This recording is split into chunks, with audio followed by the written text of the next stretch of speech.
Ты слушаешь Радио Мария.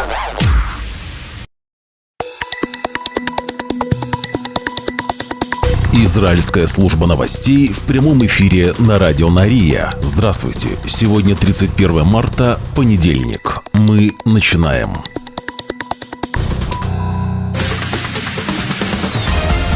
Главные новости Израиля.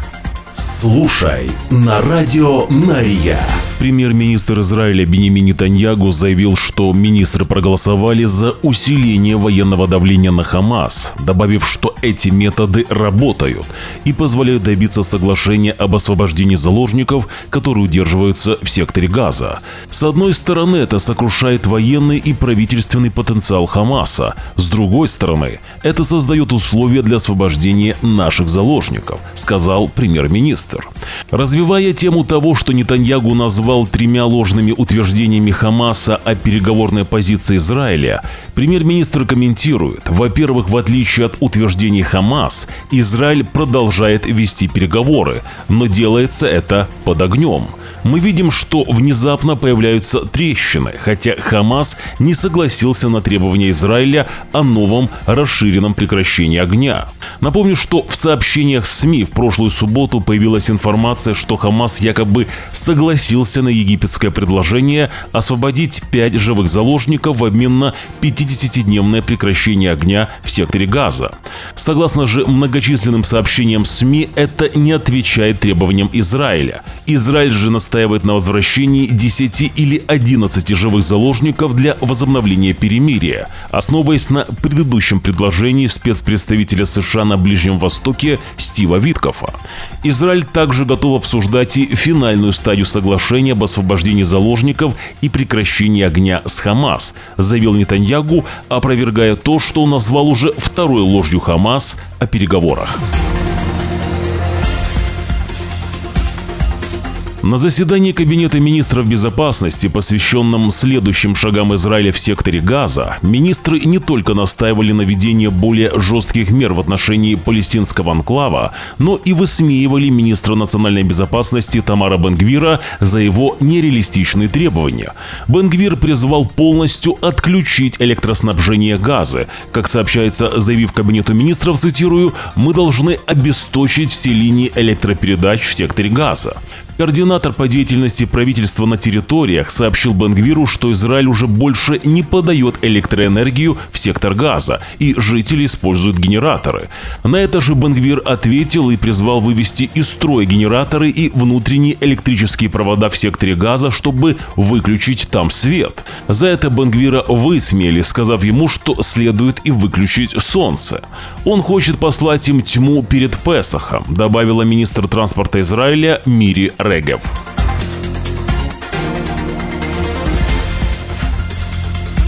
Президент Франции Эммануэль Макрон в телефонном разговоре с премьер-министром Израиля Биньямином Нетаньяху заявил, что Израиль должен прекратить возобновленную военную кампанию в секторе Газа и возобновить доставку гуманитарной помощи на эту территорию.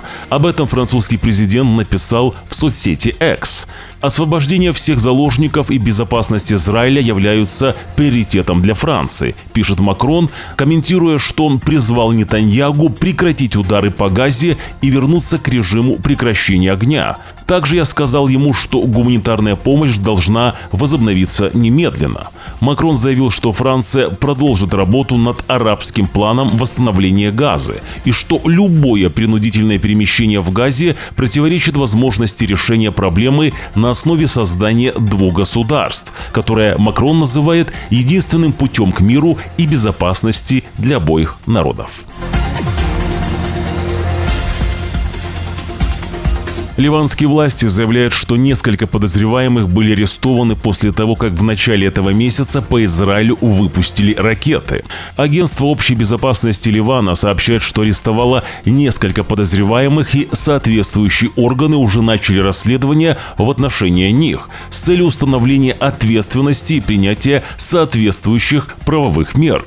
Напомню, что группировка Хизбалла отрицает свою причастность к ракетным залпам по Израилю, прошедшим 22 и 28 марта.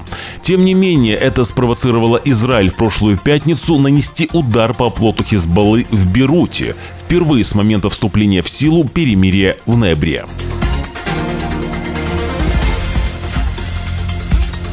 Бывший начальник полиции Израиля Коби Шабтай был остановлен за превышение скорости на юге Израиля. Но, как стало известно, Шабтая отпустили без штрафа, после того, как он спросил у полицейского, знает ли он, кто он такой.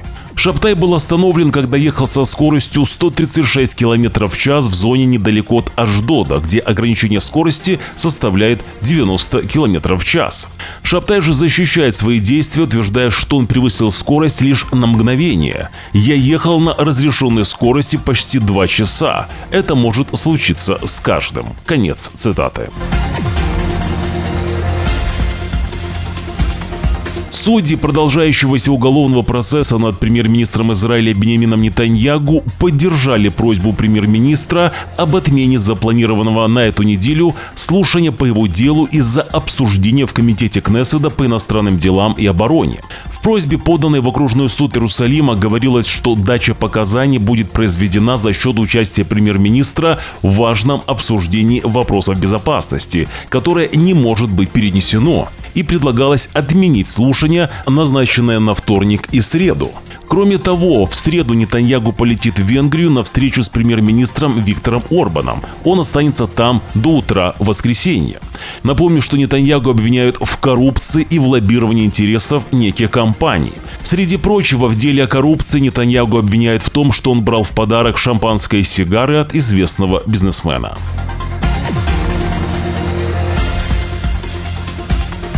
Радио закрывают. Министр связи Шломо Кари заявил, что работает вместе с министром обороны Израиля Исраэлем Кацем над закрытием армейского радио Израиля Галей Цааль, которое, по его словам, оторвалось от своей первоначальной миссии. На ваших экранах копия письма, которое Кари отправил Кацу по этому вопросу. Этот шаг был предпринят после того, как премьер-министр Биньямин Нетаньягу поставил под сомнение смысл армейского радио Галей Цааль и поручил Кари и Кацу изучить этот вопрос на заседании Кабинета министров. В письме к своему союзнику по партии Ликуд Кацу Кари говорит, что армейское радио, которое изначально было создано как военная станция для поддержки и связи с солдатами Цааля, давно превратилось в политическую пропаганду, а плод оторванный от своей первоначальной цели. Критика солдат и постоянное подрывание ценностей национального единства во время войны стали обыденностью. Для демократической страны неразумно иметь военную радиостанцию, не говоря уже о политической, которая вместо того, чтобы быть домом для солдат, угнетает их. Наши солдаты возвращаются с поля боя и вынуждены слушать контент, который не только не поддерживает, но иногда и резко критикует их работу, говорит Кари. Он сообщает Кацу, что подготовил совместное решение Министерства обороны и Министерства связи о закрытии радиостанции Галей Цааль и просит представить это решение на утверждение правительства как можно скорее, как только будут завершены необходимые приготовления к закрытию станции. Добавлю, что армейское радио уже давно находится под прицелом военных чиновников, которые на протяжении многих лет предлагали реформировать эту радиостанцию, сократить ее или же полностью закрыть. Бывший министр обороны Израиля Йоав Галлант и бывший начальник генштаба армии обороны Израиля Герци Алеви разошлись во мнениях о том, каким должно быть будущее радио. Первый предложил внести серьезные изменения в его программу, второй же надеялся полностью вывести ее из подчинения армии.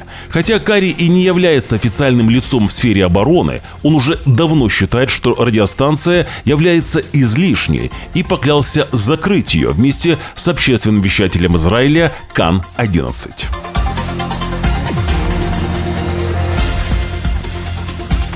Министр транспорта Израиля Мири Регев, возглавляющий комитет по организации государственных церемоний в День независимости, сообщила об отмене фейерверков и пиротехнических шоу во время церемонии зажжения факелов на горе Герцля. Регев отметила, что это решение принято в связи с ростом числа случаев посттравматического стрессового расстройства в Израиле.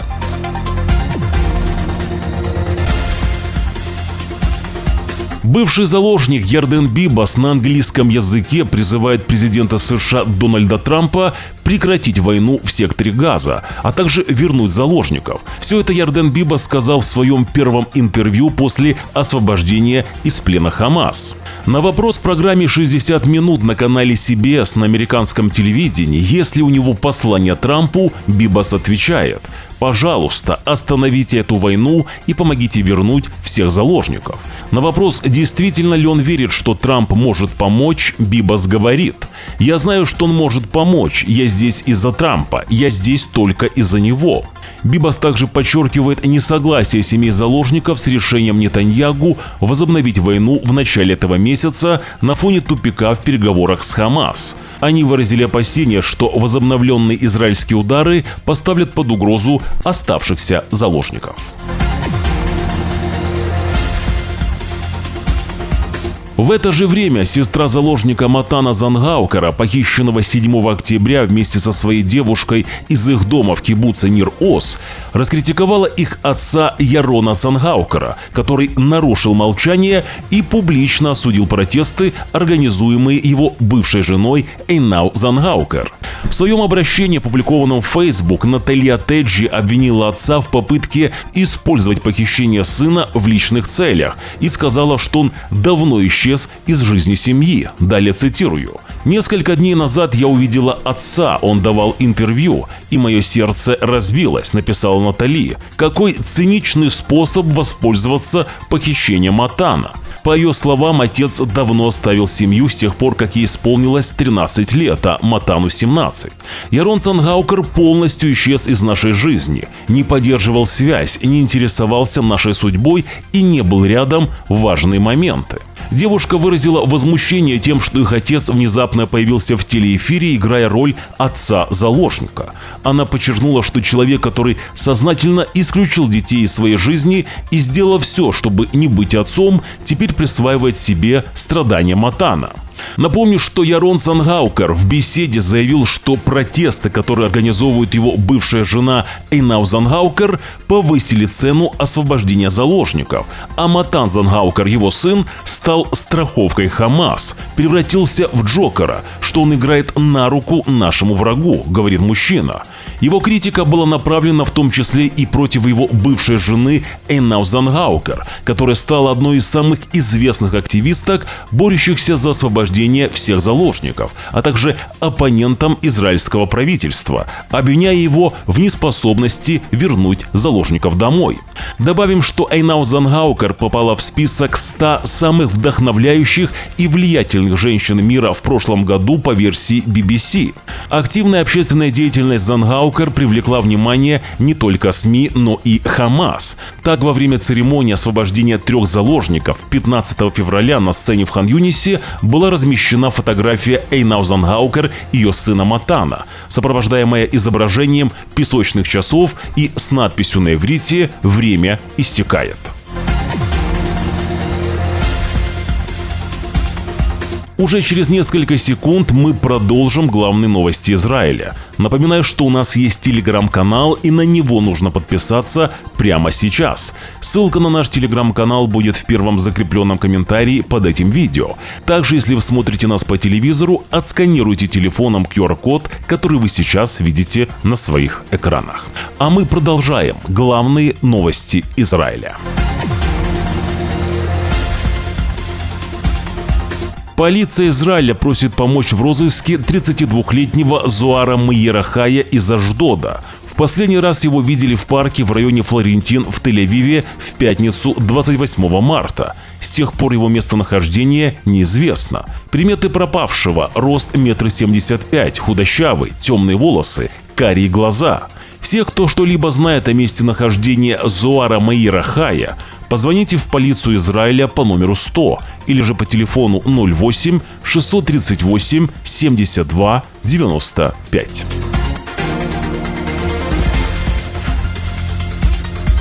Уже сейчас каждый из вас может поддержать Радио Нария. Напомню, что сделать это очень просто. Нажмите на кнопку «Подписаться на этот канал». Также под этим видео нажмите на палец вверх, если видео вам понравилось, или же на палец вниз, если видео не понравилось. Оставьте свой комментарий. Благодарность и нашим спонсорам. Их имена сейчас на ваших экранах. Израильская служба новостей желает вам хорошего дня. Уже завтра, во вторник, 1 апреля, в 6 часов утра по Иерусалиму, мы снова в прямом эфире. Вы должны знать правду. До встречи.